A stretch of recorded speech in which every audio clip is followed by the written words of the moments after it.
Let's go to somebody who knows stuff about this religious thing. He's Mark Hart. He's known as the Bible Geek. Everybody loves him. He is at www.lifeteen.com. I assume, will now condemn me. How you doing, Mark? Brother, I wouldn't condemn you. You see me doing meat? I didn't mean to eat meat. Hey, you know what? You nailed it. You did not mean to do it. You didn't have. It wasn't there. Did you? Are you a no meat man on Fridays? No, not at all. I'm absolutely a meat man on Fridays. I'm not as holy as you, Lena. Do you abstain from anything on Fridays? You try to set this day apart like the church asks, or you don't care suddenly? Wow. You're the Bible geek. Wow. You're Mr. Orthodoxy. Could somebody help Lino get the millstone out of his trunk? What's going on, Mark? How do you get your sunglasses over that plank, brother? Wow. Zing. I think we got a bad connection here, Ryan. You just threw out the plank. I just can barely hear you. Just barely. We just have a bad connection. Right. Well, so you're saying I can eat this meat? You know, I think it's a really great thing that you're doing that.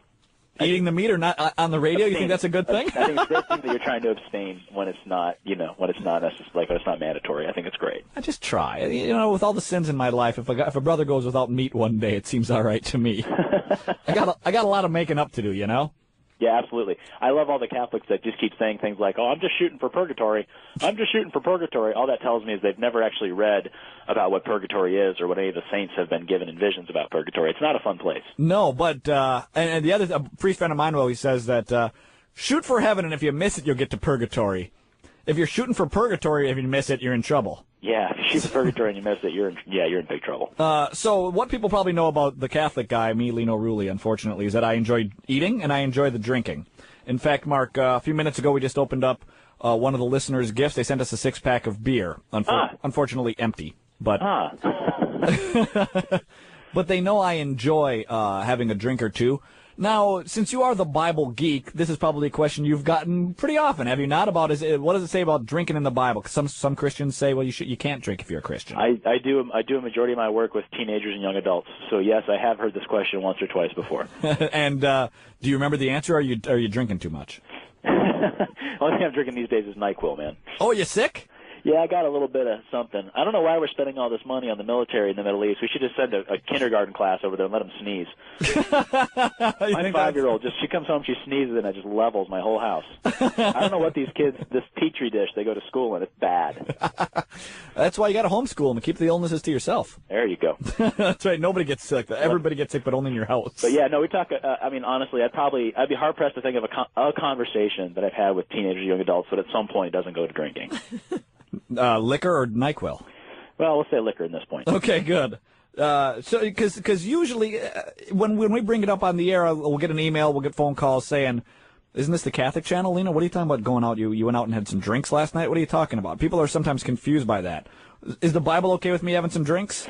The Bible doesn't say that drinking is wrong. Let's make that really clear. It doesn't say that drinking is wrong. What it does warn about and warn against in several different places, obviously, is drunkenness. Yeah, why not? Why not? No, I'm with you. Why not? It sounds about right. No, what's interesting is a lot of people. There's a difference between the letter of the law and the spirit of the law. Yeah. And a lot of the time, I think well-intentioned people will get really caught up in the spirit of it more than the letter of it, and then vice versa. And I think what's really important is to remember that that temperance is one of the virtues, and that to have a temperate life, to have a life of moderation, that is living in the image of God. So that when we put ourselves in those situations, when we put ourselves in environments when we're almost setting ourselves up to fail, if people are going out with the intention of getting drunk, if people when they are out. They necessarily put themselves in the path or in the way of sin. That is anti-scriptural. That is anti-Christian. Doing shots? And the Bible probably doesn't say anything specifically about doing a shot, correct? No, it doesn't. You're absolutely right. So, root beer barrels, do them at your own discretion. Right, exactly. Yeah, they didn't. But I would say if there was shot drinking to be done, they absolutely would have done it in Corinth. So Corinth used to be wild, right? Corinth was a pretty raucous city. Yeah. Hey, by the way, it's Mark Hart, the Bible geek from lifeteen.com, who knows quite a bit. Have you ever been to Corinth? I have not. I'd like to. Do yourself the favor and go to my website, catholicguy.com. Okay. You can see me in the city of Corinth, and you can see me on an ancient toilet. Really? Not because of the eating or drinking, by the way. Wow.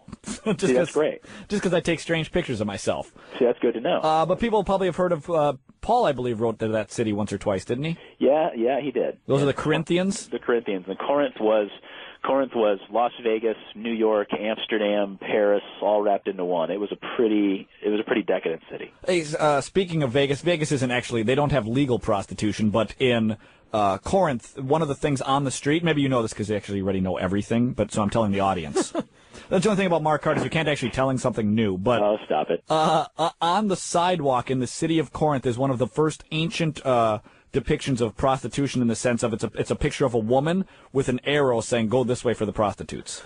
That's what kind of city the city of Corinth was. Honestly, there was a huge temple in ancient Corinth that housed thousands of temple prostitutes. And what's really interesting is when St. Paul talks about your body being a temple of the Holy Spirit in 1 Corinthians 6, and then later again when he's talking about sexuality and temptation and perversion in chapters 10 and 11, what's really important is to understand is that St. Paul is writing back to these people who he's already evangelized, and he's already tried to help them understand this big brick building with all the prostitutes, this temple that was dedicated to the Greek goddess Artemis. He's saying this is not a true temple. Your body is a true temple. And it's along that same line that you come back to, how's that for a segue, nice. To the drinking question. Bring it around. What God is essentially saying is, if you really, truly believe in my real presence in the Eucharist, and you truly believe that you're made in my image, then you are a walking tabernacle, that you have the power of the Holy Spirit within you, have Christ within you, and that when you allow yourself to sin in that way, to be debaucherous, to be drunken, to abuse sexuality, that you are taking Christ into those same places with you, that you're forcing Christ to do those things in you. Now, I have to do this, Mark Hart. You're the Bible Geek, lifeteen.com. Everybody knows you and knows that you're a good guy and you're a holy guy.